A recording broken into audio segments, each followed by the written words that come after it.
To DCC और आज की वीडियो का टॉपिक हमारा होने वाला है मैट्रिसेस। तो मैट्रिसेस होता क्या है? मैट्रिस बेसिकली एक नंबर्स का अरेंजमेंट है जो कि हम लोग क्या करते हैं, हॉरिजॉन्टल रोज और वर्टिकल कॉलम्स में एनक्लोज करते हैं विद स्क्वायर ब्रैकेट्स। ठीक, तो जैसे कि हम लोग एक स्क्वायर ब्रैकेट अगर बनाएंगे, उसके अंदर में 4 elements A B C D सोच लें। ए बी सी डी यहाँ पर न्यूमरल वैल्यूज़ हैं। ठीक, यहाँ पर ये जो हॉरिजॉन्टल लाइंस हैं इनको मैं बोलता हूँ रोज, और ये जो वर्टिकल लाइंस हैं ये हमारे हो गए हैं कॉलम्स। ठीक, तो हॉरिजॉन्टल रोज और वर्टिकल कॉलम्स में अरेंजमेंट नंबर्स का और स्क्वायर ब्रैकेट्स में क्लोज किया हुआ उस चीज़ को हम लोग बोलते हैं मैट्रिसेस। ठीक, और यहाँ पर मैट्रिसेस में जितनी नंबर ऑफ रोज होती हैं और जितने नंबर ऑफ कॉलम होते हैं उस चीज़ को हम बोलते हैं उसका ऑर्डर।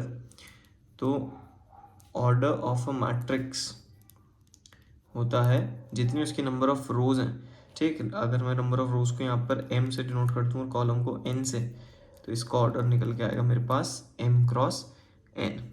ठीक, तो अब ये जो मैट्रिक्स है, ठीक, यहाँ पर हमारे पास कुछ सर्टेन क्या होते हैं, कैलकुलेशन परफॉर्म करने होते हैं हमें, जैसे कि एडिशन, सब्ट्रैक्शन, मल्टीप्लिकेशन, जो भी हम लोग नॉर्मल डेली लाइफ में यूज़ करते हैं। ठीक, तो वो सब के सब कैलकुलेशंस हम लोगों को मैट्रिसेस में सीखने होते हैं और वही हमारे काम के भी हैं। तो अगर हम एक एग्जांपल से स्टार्ट करें, लेट सपोज अगर मैंने लिया है कि एक ए मैट्रिक्स है जिसके अंदर नंबर्स थे मेरे 1 2 3 और 4, और कोई एक मेरे पास बी मैट्रिक्स है जिसके अंदर मैंने लिया है एलिमेंट 0 1 2 और यहाँ पे भी 3 ले लेते हैं।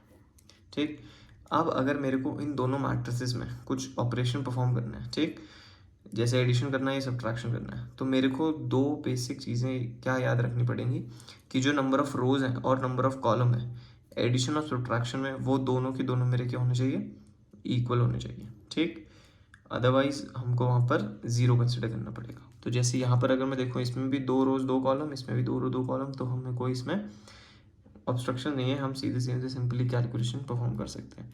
तो अगर मेरे को कैलकुलेट करना होता a प्लस बी, तो मैं क्या करता, इस मैट्रिक्स का जो ये वाली पोजीशन का एलिमेंट है और इस मैट्रिक्स का फर्स्ट पोजीशन का जो एलिमेंट है उन दोनों को मैं ऐड कर देता। तो इसको मैं लिख सकता हूँ 1 प्लस 0, यहाँ पर आ सकता है 2 प्लस 1, यह आ सकता है 3 प्लस 2, और यह आ सकता है 4 प्लस 3, जो कि सॉल्व करने के बाद मुझको आएगा 1 3 5 और 7। तो a प्लस बी का आंसर मेरा हो गया 1 3 5 और 7। सिमिलरली हम लोग यहाँ पर इसमें सब्ट्रैक्शन भी परफॉर्म कर सकते हैं, जैसे कि मैं 1 0, तो 1 माइनस 0, 3 माइनस 2, 2 माइनस 1 और 4 माइनस 3 अगर लिख दूँ, तो ये हमारे पास आ जाएगा 1 1 1 और 1, चारों ही मेरे पास क्या आ गए, 1 आ गए। तो दो बेसिक सिंपल सी कैलकुलेशन हमारे पास ये हो गई। ठीक, अब मैट्रिक्स में एडिशन और सब्ट्रैक्शन से ज़्यादा इम्पॉर्टेंट जो चीज़ है वो होती है मैट्रिक्स की मल्टीप्लिकेशन। ठीक, जैसे हमने यहाँ पे एडिशन और सब्ट्रैक्शन तो कर दिया, ठीक, बट सिमिलरली उसी तरीके से हम लोग इसमें मल्टीप्लिकेशन नहीं कर सकते। मल्टीप्लिकेशन के लिए हमको एक सर्टेन चीज़ को ध्यान में रखना पड़ता है, वो हम अब चेक करते हैं।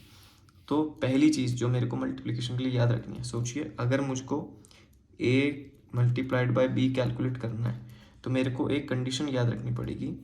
क्या होगी वो, कि number of columns in matrix A should be equal to number of rows in matrix B। अगर ये कंडीशन सेटिस्फाई होती है तो मैं इन दोनों में मल्टीप्लिकेशन कर सकता हूँ, अदरवाइज मैं इनमें मल्टीप्लिकेशन नहीं कर पाऊंगा दो मैट्रिक्स के बीच में। ठीक, एक नंबर और एक मैट्रिक्स को मल्टीप्लाई करना है तो वो तो सिंपल सी चीज़ है, वो हम अभी आगे देख लेंगे।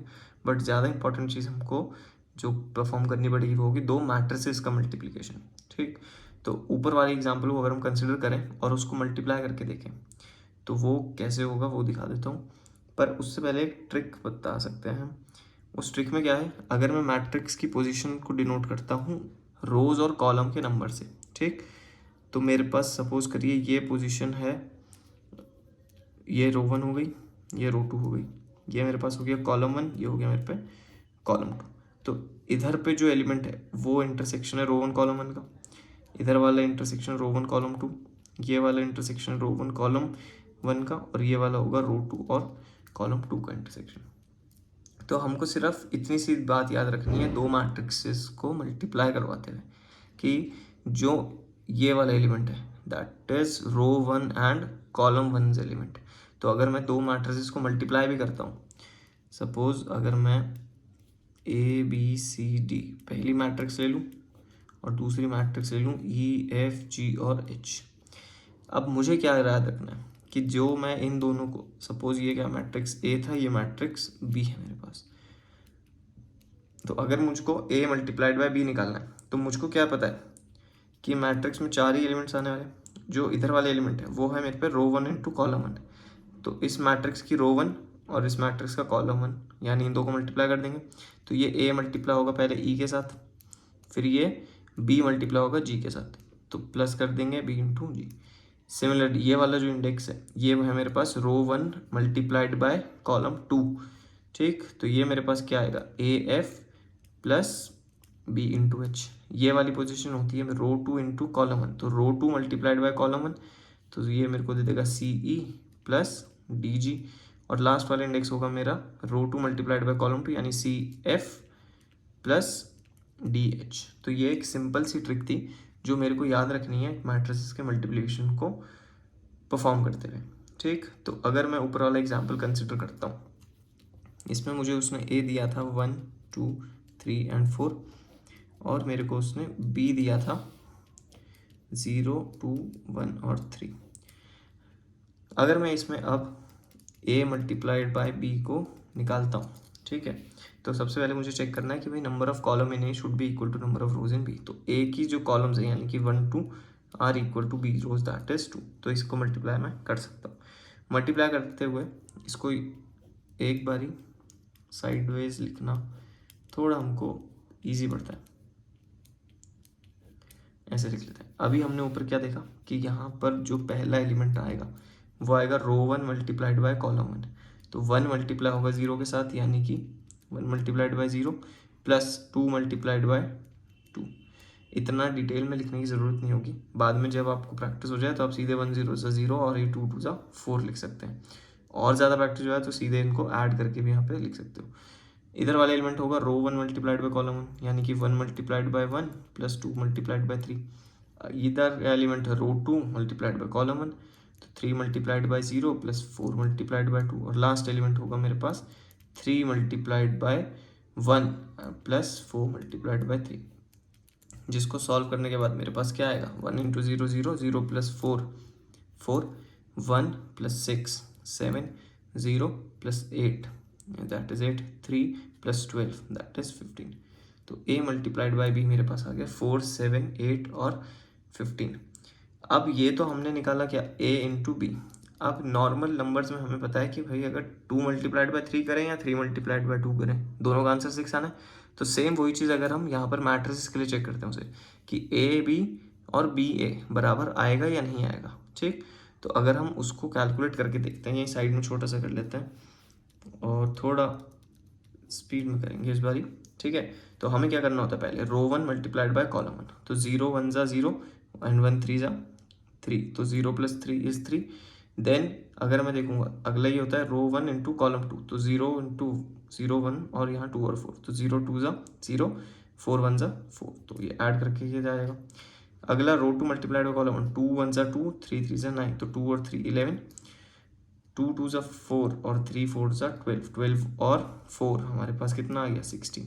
तो ये मेरे पास आता है 3 4 11 16 और क्लियरली मुझे दिख रहा है कि ये दोनों क्या नहीं है बराबर नहीं है। तो मैट्रिसेस के लिए हमें क्या बात याद रखनी कि A B is not equals to B A की ये कंडीशन हमको इजीली याद में रखनी है। अब ये तो हमने दो मैट्रिसेस का मल्टीप्लिकेशन पढ़ा।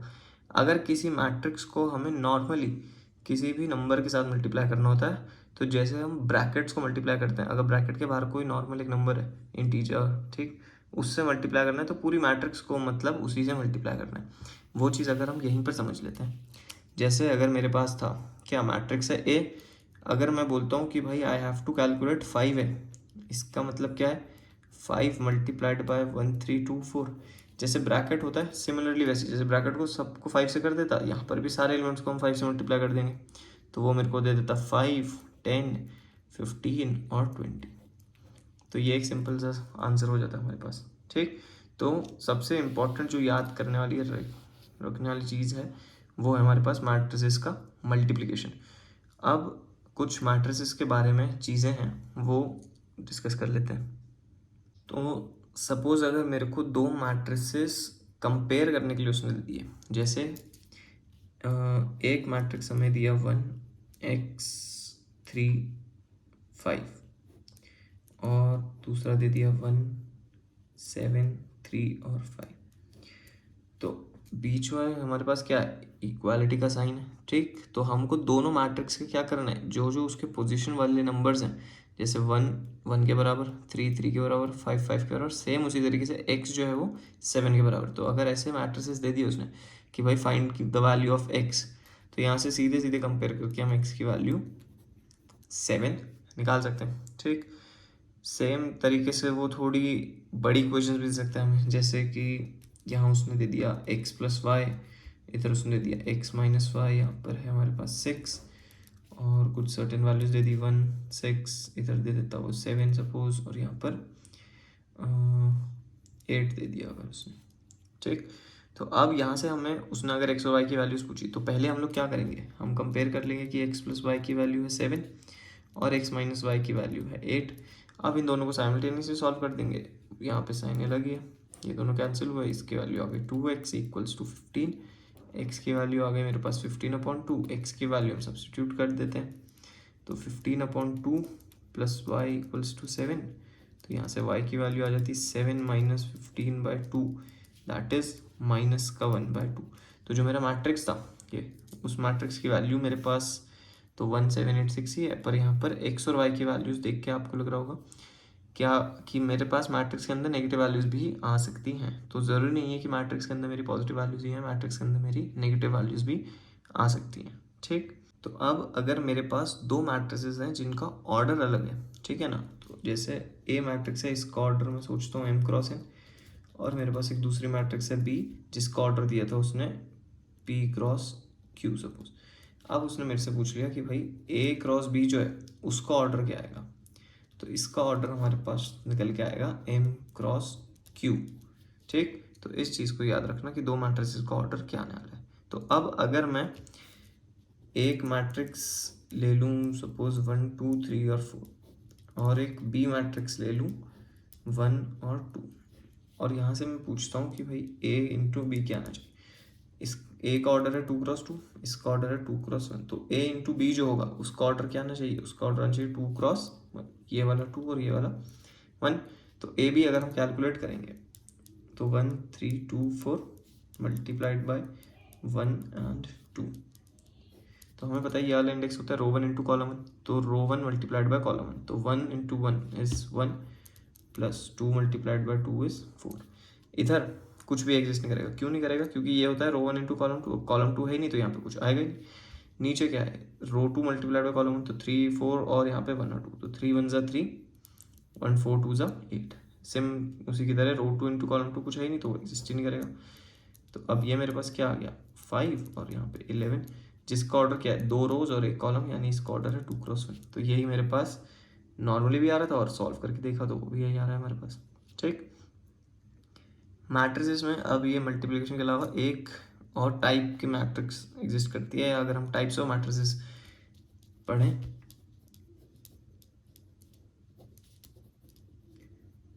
टाइप्स ऑफ मैट्रिसेस, तो मैट्रिसेस के टाइप्स अगर मैं पढ़ता हूँ तो एक मैं बोलता हूँ रो मैट्रिक्स। तो ये तो नाम से ही समझ आ रहा होगा कि वो मैट्रिक्स जिसके अंदर सिर्फ रोज एग्जिस्ट करती हैं, कॉलम एग्जिस्ट नहीं करेगा, उसको मैं रो मैट्रिक्स बोल दूंगा।